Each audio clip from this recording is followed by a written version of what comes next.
It is a great pleasure for me to address this August audience, and the title of the talk that I have been given in this webinar, called Managing the Polar Oceans Sustainably, is Learning Sustainability from Whales, because I will show you that nature has been functioning sustainably before we humans came and disrupted it.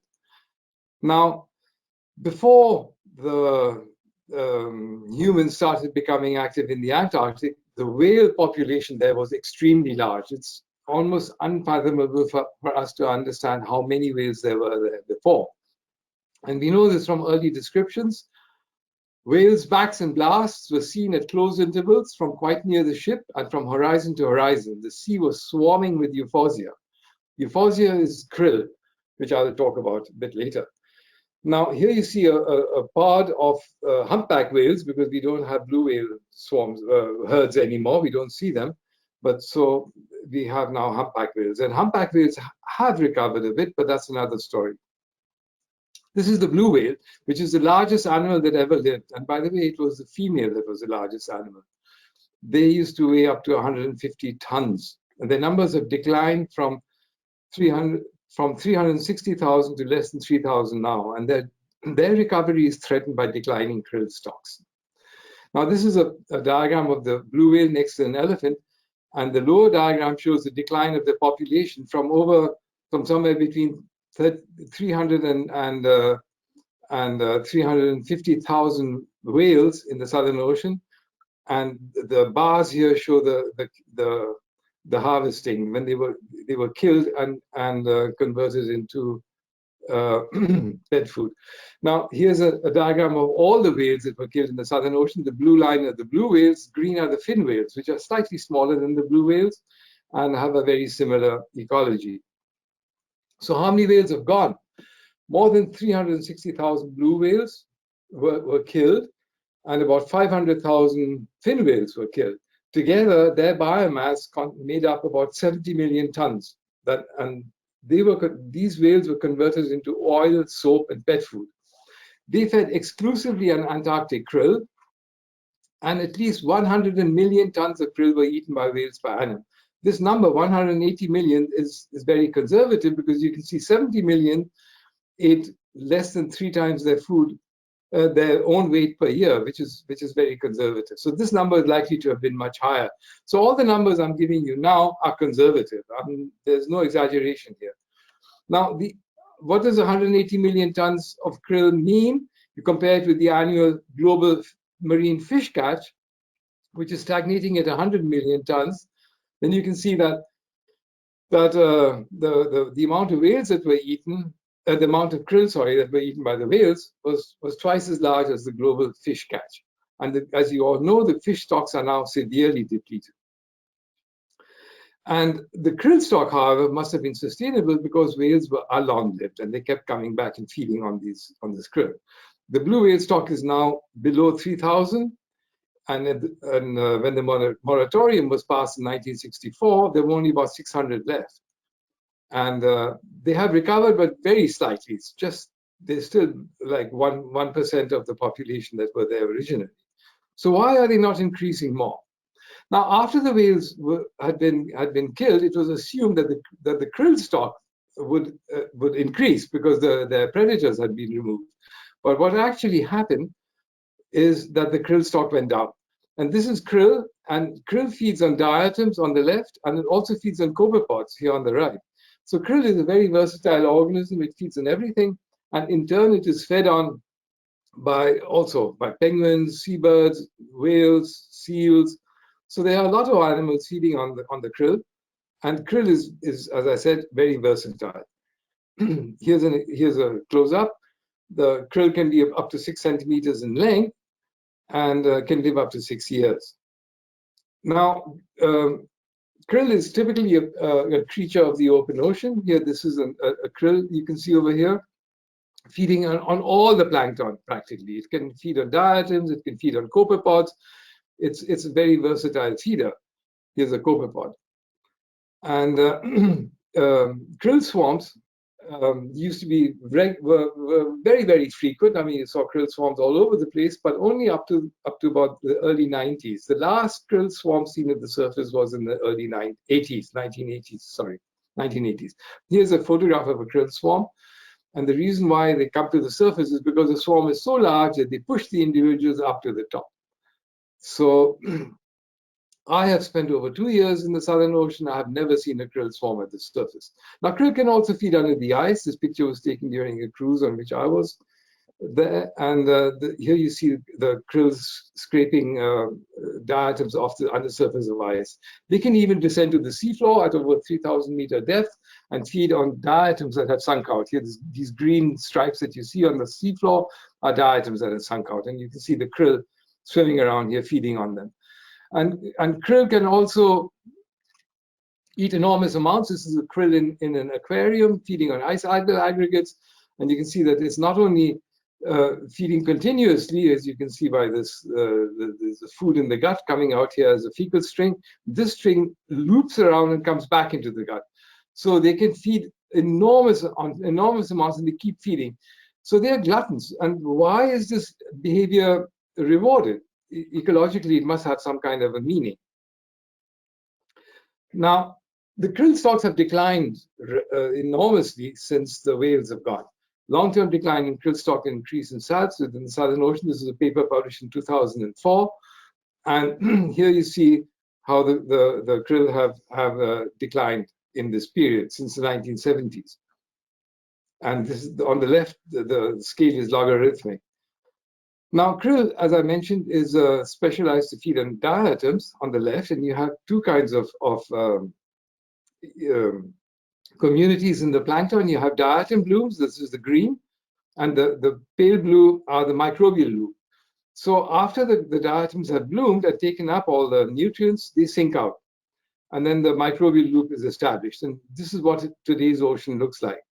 You have this kind of situation, and because the krill has gone down so much.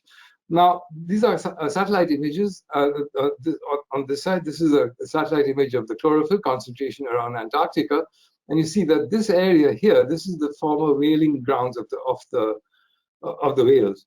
This is the Antarctic Peninsula, and here's the island of South Georgia, and this is where there's a lot of chlorophyll. And this is also where the krill was, as you can see in the lower right diagram. And this is this shows the decline and increase since the 70s. And red is decline and blue is increase. And the red has here you see that the krill has declined enormously, whereas the salps have increased. Now, salps are geared to feed on microbial food webs because they feed on very low concentrations of plankton. And the fact that their numbers have gone up is in itself proof that the productivity has also gone down.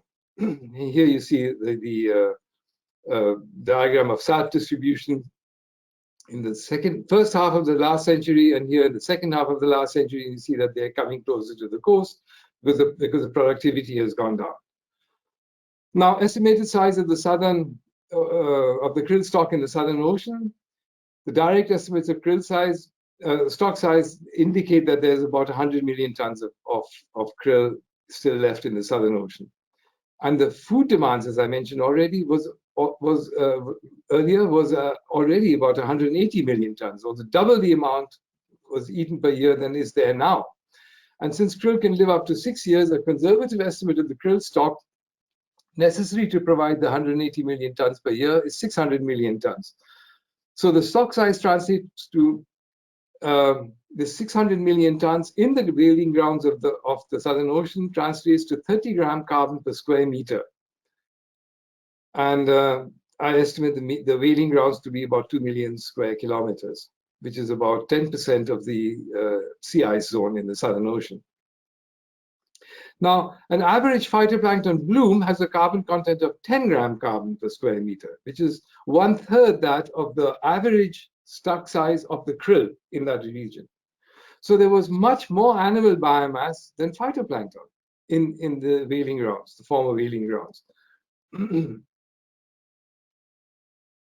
And you can see over here a satellite image of chlorophyll distribution around the Antarctic continent. And the red is high and blue is low concentrations. And you can see that all around the continent, there were high chlorophyll concentrations, but also here around South Georgia. This is the island of South Georgia, and it has this plume of very high chlorophyll concentrations because the currents move in this direction. So how is this to be explained? You have to understand the role of iron in Southern Ocean productivity. Iron is a trace element that is extremely important for all life forms. And because of its high insolubility in seawater, the iron supply limits productivity in the ocean far from land masses. So the ferric iron, which is oxidized iron, has a very low solubility, and it is very quick. It is introduced to the ocean from the land because the land has a very high percentage of iron in it, but it is not retained. So iron entering the ocean is taken up by diatoms that then sink out after iron is depleted. If the diatoms are eaten by krill, the iron enters in the krill biomass pool, thereby remaining in the water, inside the krill. So there's no iron in the water, practically no iron in the water, but there's a lot of iron in the krill. Now here's a photograph, one of the rare photographs of a whale defecating. This is a minke whale. It doesn't matter because all the whales defecate liquid. So this is a feces from the whale, and then you can see that they are red because they have been feeding on krill, and krill has this red color. And by the way, this ring of bubbles that you see over here, this is flatulence by the whale. Funny, isn't it? And here I showed you this picture already, but you can see again, here's another whale that is also defecating while swimming. So this the fecal plumes that emanate from whales are more or less fluid, and they have been measured. The iron content has been measured and shown to be very, very high, and that is because whales do not retain the iron. But this is just to show you how insoluble iron is. The red is the concentration of iron compared to other elements, and the blue, this is under anoxic conditions. Under anoxic conditions, iron is highly soluble, but under oxic conditions, very insoluble. And just to give you a feeling for what this means, here on the right, you see the concentrations of uranium. The concentrations of uranium in seawater about 10 times higher than iron. Okay? Now, what we land up with is that the iron in the ecosystem was in the krill. There was a huge living pool of iron. And the reason why this iron is recycled is because the whales feed on krill, but what the whales need is they need to build up blubber, which is the reason why they were hunted, for their fat. And this blubber is, of course, hydrocarbons. It does not contain nitrogen or phosphate and no iron. So the whales feed on krill, convert it into blubber, and give the iron back to the phytoplankton. And the phytoplankton then is eaten by the krill, and so this system is stabilized. It's a circular system. It's a sustainable economy, and this is what we should learn. This is the message for us humans to learn from natural ecosystems that maintain themselves. And such a system is fairly independent of physical changes like El Nino or other kind of cyclical phenomena in the water, in the oceans, because the life is in the organisms themselves. It's a stable, sustainable economy. Now, if we compare this, this is just to show you again summarizing what I just said. The whales were returning the iron from the krill to the surface phytoplankton, and the more whale feeding, the more iron is released to waiting diatoms, the more for krill to feed on, and the more iron is stored in the biomass between seasons. So these biologically stabilized ecosystems will be little affected by physically driven changes of the El Nino kind. And here also, the more the merrier. The more krill there is, the more whales there can be, and so on. Because the iron entering the system goes straight into the biological pool. And the length of the stable relationships between blue whales and ravenous omnivorous euphausids is reflected in the evolutionary history, because blue whales feed exclusively on euphausids all over the world. So the largest animal that the planet has ever seen feeds only on euphausids. So the the ecology of euphausias must be something special for this to happen. And now what we are left with is low biomass, microbial-dominated, degraded ecosystem that characterizes the Southern Ocean. So we humans have been removing all the big fish from the oceans in the last decades, and the world fish catch is stagnating at less than about 100. The official fish catch is less than 100 million tons, and the whales, as I mentioned, were eating about 200 million tons. And now, finally, the fisheries biologists have realized that iron is important. This paper came out in 2019, that growth limitation of marine fish by low iron availability in the open ocean. And here they point this factor out. Now, since iron is the key element in buildup of marine animal stocks, the depletion by fisheries will also reduce the iron supply.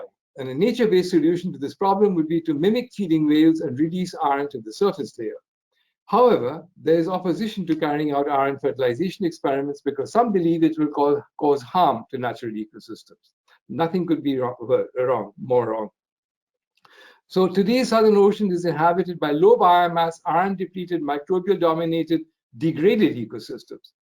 Injecting iron into the ecosystem and allowing animal biomass to rebuild their former stock sizes will have multiple benefits for all concerned, in particular the whales. Once the krill population has been built up, it will be sustainable if the whales are allowed to manage it. And of course, the fisheries also. So the fishing vessels, if they are allowed, that are collecting the iron, if they mimic the whales, they will also be releasing iron.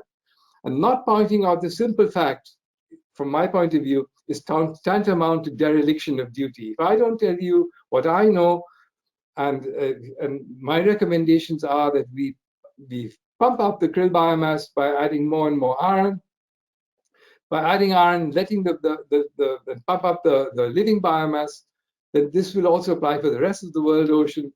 We will also improve fisheries all over the world if we carry out more of this technique.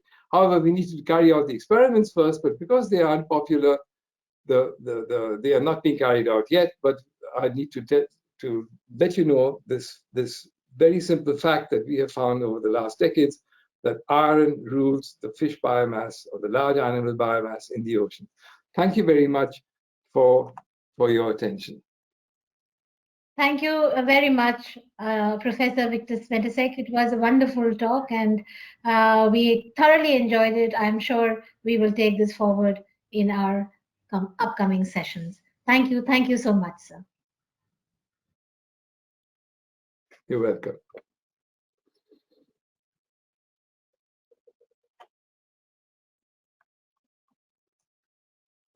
Right. So we are done? Yeah, done. It's okay? 20 minutes? It was very nice. Okay. It was very good. It was very, I mean, there was no hitch at all. There was no problem, and we got to hear everything very clearly. So nothing, no problem at all. Now we have your recording, and we will weave it into the main event. Wonderful. And that's it. That's done. So you think it was convincing? That you Yes, need to add it was very iron because, yeah. But I wish we had questions, because I'm sure there would have been questions, you know. Because like you said, that they don't feed on anything else. And they only feed on krill. Yes, so, everywhere in the world, everywhere. But the with the krill, two questions. Yes, First is krill is not available. Krill is not available in Arctic. It's only Antarctic. Okay. No.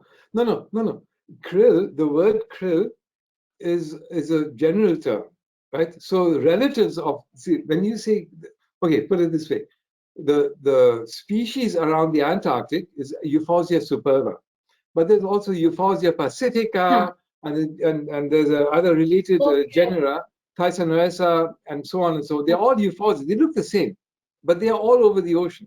And wherever they are, there the blue whales are. Okay. So the term krill is generic, but it's generally used for the Southern Ocean krill. But you also have krill on the California coast, and you have it in the Gulf of St. Lawrence, and wherever there's blue whales. So blue whales only feed on euphausids, meaning krill. Okay. So the word krill is a Norwegian word, and because they were the first whalers, and that's what they found in the stomach of blue whales, and they gave this name krill. So krill is a generic term.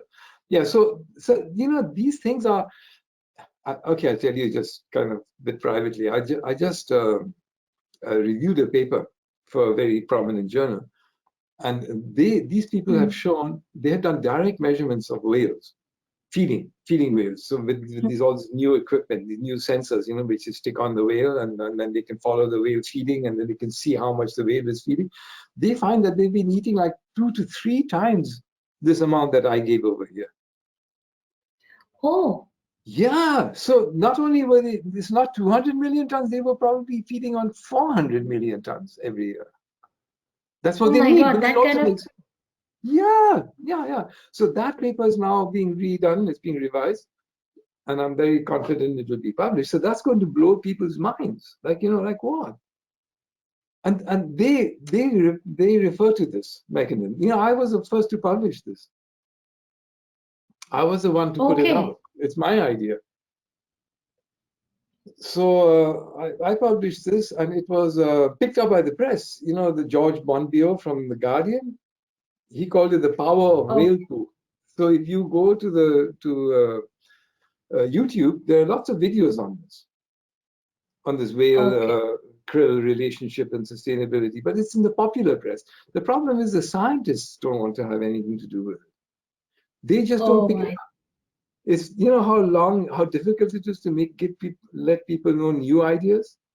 Yeah. Do you know George Monbiot? He writes for I've seen it. Yeah, he's in the Guardian.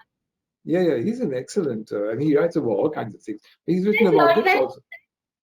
He writes about political, like climate change also, and a lot of things. Yes. Right. So he picked this up, and he understood it, right? And he called it the power of whale poo. Okay. Yeah. So he wrote an article on that. Yeah. So question is, if you have salps, why salp is not a food? I mean, who consumes? Some fish must be consuming salp. First of all, the total amount of salps is not much. Now, there's a thing, the proof of the pudding is in the eating. So I wanted to know why organisms don't eat salp. So I ate one myself. So you know what a salp is? A salp is just a bag of water. It's like a plastic bag of water. It has a very thin outer layer of muscles because it pumps water through it, right? And this is a very thin layer of muscle, but it's full of water. So any animal feeding on salps will have its gut full in no time, right? But it's only water.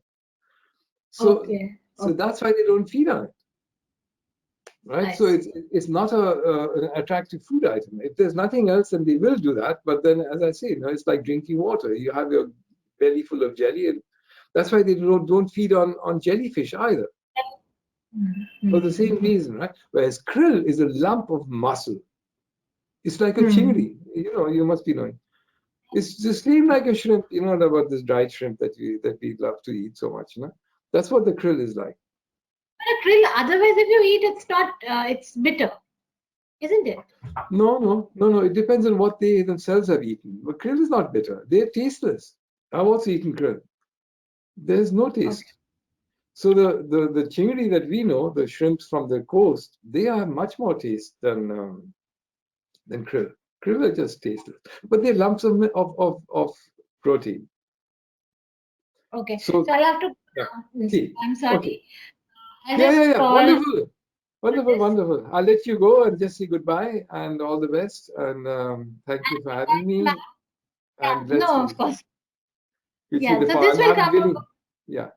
We can talk when you have time and more to discuss. You let me know, and then we can chat a bit. Yes, I'd love to. I mean, we get all charged. Last time we spoke with you and Anulekha was there, and we were talking about it for 2 days. We said, "Oh my God!" I mean, for 2 days, and then when my husband said that, next time मैं भी बैठ जाऊंगा बैठ तुम लोग इतना, we must sit with them. Exactly. The more the merrier. Yeah, sure. I want my wife to share this also. Okay. Because you won't believe. We said, "Oh my God, he has all his PPTs ready," and then America. Can you imagine anything you ask him? He has some picture for it. He has some answers for it. I mean, how much research he must have done? Like we went on and on for 2 days. We were only talking about this. We were so. I mean, I already knew how good you were, but for her, the kind of exposure she got, she said he's never taught me, but I wish he would have taught me. थोड़ा सा तो मैंने सीखा ना. She's telling me. I said, हाँ थोड़ा. नहीं मैं वो सिखाना चाहता हूँ. I know there's so much for me to talk about. Yeah, well, maybe talk more in the future. You must be busy now. You have to go. Huh? Yeah, there's somebody actually, so I have to go and. Yeah. Sure. Please talk. So I will not shut this because this has to be done from the lights, the guy who's Okay. controlling it. No problem. So up you can exit. I will just keep. Yeah. You can exit. Okay. Fine. Bye. Okay. Thank you. Looking forward to the next chat, and bye for now. Bye.